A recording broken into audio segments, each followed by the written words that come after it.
Assalamualaikum warahmatullahi wabarakatuh. Salam sejahtera bagi kita semua.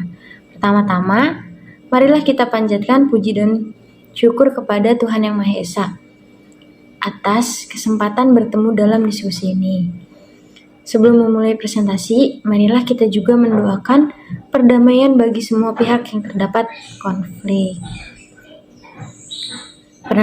Perkenalkan, nama saya Dede Salvia dari Universitas Dua Nusantara, Prodi Manajemen.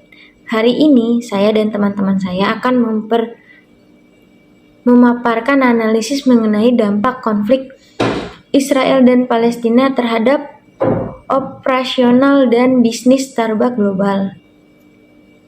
Beberapa poin utama yang akan kami bahas adalah: 1. Latar belakang. 2. Teori manajemen perubahan. 3. Faktor keberhasilan dan tantangannya. 4. Profil perusahaan. 5. Analisis kondisi perusahaan. 6. Kesimpulan dan rekomendasi. Demikian garis besar presentasi ini. Selanjutnya akan kami paparkan lebih detail dari semua poin-poin tersebut. Lanjut. Starbucks Corporation adalah sebuah perusahaan kopi dan jaringan kedai kopi global asal Amerika Serikat yang berkantor pusat di Seattle, Washington. Di Indonesia, jaringan gerai kopi Starbucks dioperasionalkan PT Mitra Adi Perkasa Tbk sebagai pemegang lisensi pengelolaan merek dan manajemen Starbucks di Indonesia. Kini Starbucks sudah hadir di 326 lokasi berbeda pada seluruh kota, pada seluruh kota besar 22 kota di Indonesia. Menu yang dijual di Starbucks antara lain kopi, teh, serta kue-kue sebagai pendampingnya, hingga produk tumbler atau botol minum. Perubahan pola kehidupan masyarakat, tren minum kopi sebagai gaya hidup, dan perkembangan kedai kopi di Jakarta menjadi latar belakang penelitian ini. Untuk slide selanjutnya akan disampaikan oleh teman saya. Terima kasih. Oke, baik, perkenalkan, nama saya Lucy dengan nomor NIM 111222019. Saya akan melanjutkan presentasi dari Dede Selvia, rumusan masalah dan tujuan penelitian. Dalam rumusan masalah, penelitian ini juga mengkaji dampak konflik Israel dan Palestina terhadap operasional Starbucks. Bagaimana sih sebenarnya strategi manajemen perubahan yang diterapkan perusahaan dalam menghadapi krisis ini, dan seberapa efektif responsif perubahan dalam mengelola krisis. Tujuan penelitian ini adalah menganalisis dampak krisis terhadap operasional Starbucks, mengevaluasi efektivitas strategi perubahan, dan mengidentifikasi pembelajaran untuk manajemen krisis. Nah, untuk visi dan misi di dalam Starbucks ialah visi menjadi merek yang paling dikagumi dan dihormati di dunia. Untuk misinya menginspirasi dan memelihara semangat manusia, satu orang, satu cangkir, dan satu lingkungan pada satu waktu. Nah, untuk definisi dan dimensi manajemen perubahan, menurut Porsky, manajemen itu adalah pendekatan terstruktur untuk mentransformasi individu, tim, dan organisasi menuju kondisi yang diinginkan. Namun, menurut Nichols 2018, mengidentifikasi 3 dimensi utama manajemen perubahan: dimensi adaptif, kontrol, dan pengembangan. Nah, untuk dimensi adaptif mengukur kemampuan organisasi merespon perubahan lingkungan, serta dimensi kontrol memastikan perubahan sesuai rencana. Dimensi pengembangan fokus pada peningkatan kapabilitas organisasi menghadapi perubahan. Halo, saya Lydia Ningsi. Saya di sini mau menjelaskan tentang teori-teori utama manajemen perubahan.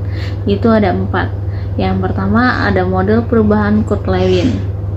Model perubahan Kurt-Lewin tahun 1951 menekankan 3 tahap. Yang pertama ada pencairan, unfreezing, terus kemudian ada perubahan, moving atau changing, dan pembekuan kembali, rephrasing. Terus kemudian yang kedua ada model 8 langkah kotor. Model langkah 8 kotor ini dari tahun 1995 sampai 2012, memberikan panduan yang lebih detail mulai dari membangun rasa urgensi hingga mengukuhkan pendekatan baru dalam budaya organisasi. Selanjutnya yang nomor 3 ada model AKAR. Model AKAR Hyatt tahun 2006 berfokus pada perubahan individual seperti kesadaran, keinginan, pengetahuan, dan kemampuan dan penguatan. Terus kemudian ada model Brightness Transition.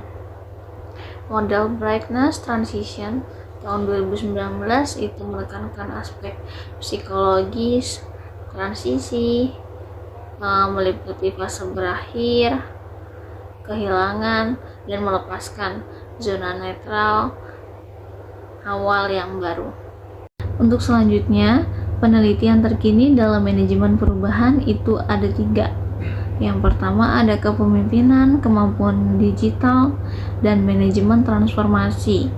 Penelitian Westerman et al. Tahun 2020 menunjukkan pentingnya kepemimpinan, kemampuan digital, dan manajemen informasi dalam era digital. Yang kedua ada manajemen perubahan agile. Weber dan Traba tahun 2023 mengidentifikasi karakteristik manajemen perubahan agile, itu meliputi pendekatan interaktif, umpan balik keberlanjutan, dan perencanaan adaptif. Untuk selanjutnya yang ketiga, kemampuan merespon krisis dalam ketahanan organisasi. Studi McKinsey tahun 2023 menggarisbawahi pentingnya kemampuan respon krisis, membangun ketahanan, manajemen pemangku kepentingan dalam menghadapi krisis global. Perkenalkan, nama saya Cindy Liasari. Saya di sini akan menjelaskan tentang faktor-faktor keberhasilan dan tantangannya. Yang pertama yaitu ada dukungan kepemimpinan. Ini meliputi sponsor eksekutif, komitmen yang terlihat, dan alokasi sumber daya. Yang kedua yaitu ada keterlibatan karyawan, meliputi partisipasi, pelatihan dan pengembangan, serta mekanisme umpan balik. Dan yang ketiga yaitu kompleksitas organisasi, meliputi struktur yang kompleks, independensi proses, dan keragaman pemangku kepentingan. Yang keempat ada komunikasi yang efektif. Komunikasi yang efektif mencakup pesan yang jelas, pendekatan multisaluran, dan juga komunikasi dua arah. Yang kelima, ada resistensi terhadap perubahan. Resistensi terhadap perubahan dapat berasal dari individu atau organisasi, serta hambatan budaya. Dan yang terakhir yaitu kecepatan perubahan. Kecepatan perubahan dipengaruhi oleh kemajuan teknologi, dinamika pasar, dan tekanan persaingan. Dan materi terakhir yang akan saya bahas yaitu profil perusahaan Starbucks. Starbucks Corporation didirikan pada tanggal 30 Maret 1971 oleh Jerry Between, Joe Seal, dan Gordon Booker. Perusahaan ini berpusat di Seattle, Washington, Amerika Serikat, dan saat ini dipimpin oleh CEO Laxman Narasimhan.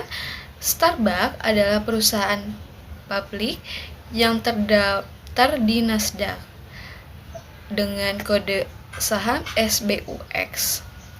Visi Starbucks adalah menjadi merek yang paling dikagumi dan dihormati di dunia.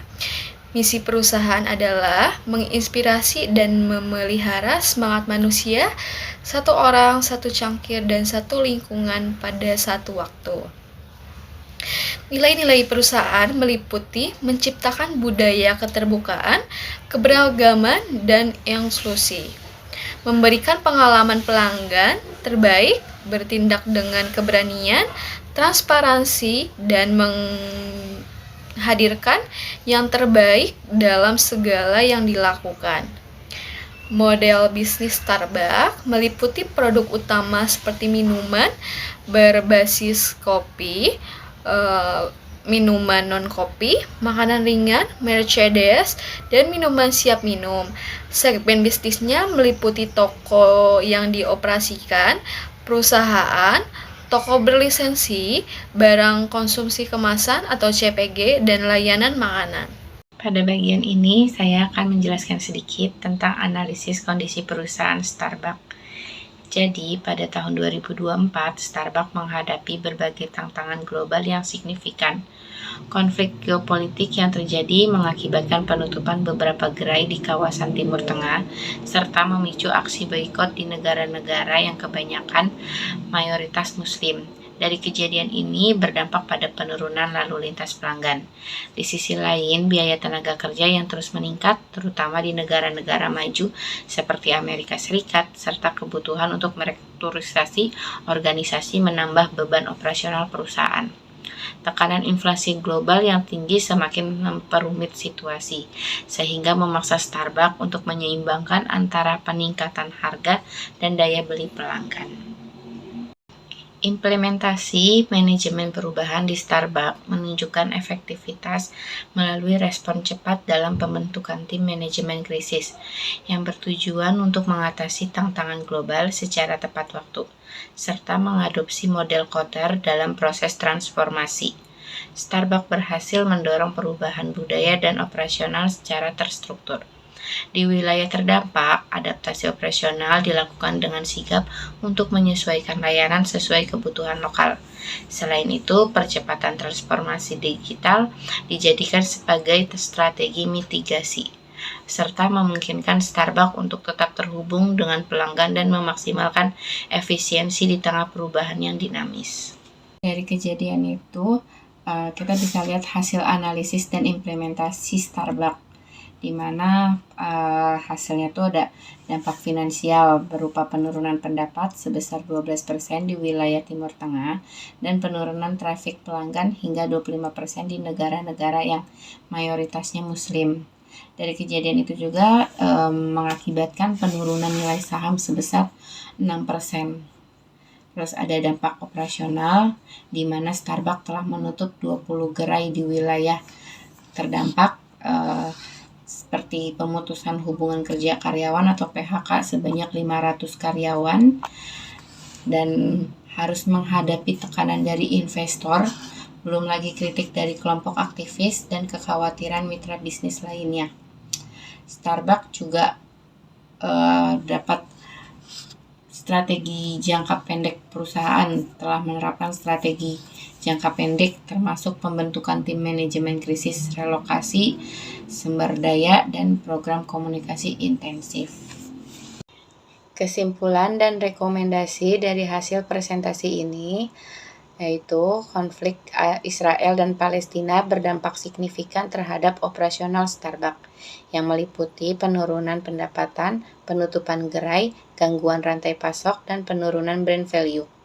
Implementasi manajemen perubahan menunjukkan respon cepat, keberhasilan implementasi model Kotter, adaptasi operasional yang efektif, dan transformasi digital yang dipercepat. Krisis ini memberikan pembelajaran penting, seperti pentingnya sistem manajemen risiko, fleksibilitas operasional, strategi agility, dan sensitivitas budaya. Rekomendasi strategis meliputi diversifikasi pasar, transformasi digital, dan manajemen risiko.